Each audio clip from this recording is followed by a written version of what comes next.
เอาน้องนำเงินเสียแพ็กมาเทศน้ำเขาเบิ่งก็หน้านี่เนิ่นนี่ขึ้นได้บ่หน้าเลี้ยงบ่หน้าว่าสิมารีวิวอันนี้นะได้ฮอดคอนเทนต์รถ6 ล้อบาทนี่เดี๋ยวสิให้เบิ่งโตเลี้ยงอยู่แถวหัวหน้าค่ำน้ำบ่รู้ว่าทีมงานใดถ้าฮู้คอมเมนต์บอกเนี่ยกำลังขึ้นมาเดี๋ยวนี้พูน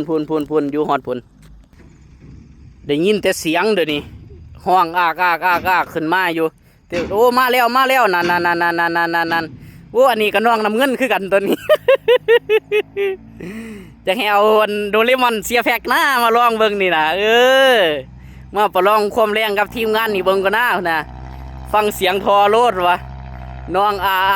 ขึ้นมาเว้ยลองเบิ่งแหละครับ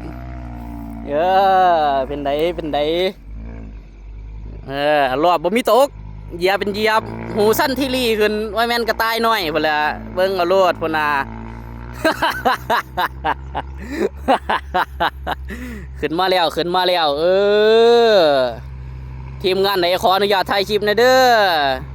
เบิ่งหูสั้นที่รีขึ้นมาแล้วเดี๋ยวนี้เบิ่งเหยียบเป็นเหยียบจั่นเป็นจั่นตอนนี้ขึ้นมาแบบนิ่มๆขึ้นมาแบบนิ่มๆ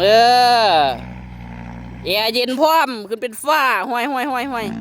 มาเปลี่ยนเกียร์ยมอจังไดเดี๋ยวนี้เฮ้ยขึ้นได้สบาย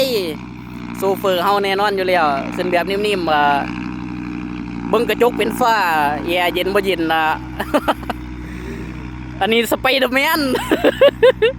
สไปเดอร์แมนนะ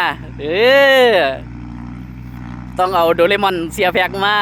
อันนี้เบิ่งนะมาดวลกันเบิ่งจังสิขึ้นแบบนิ่มๆ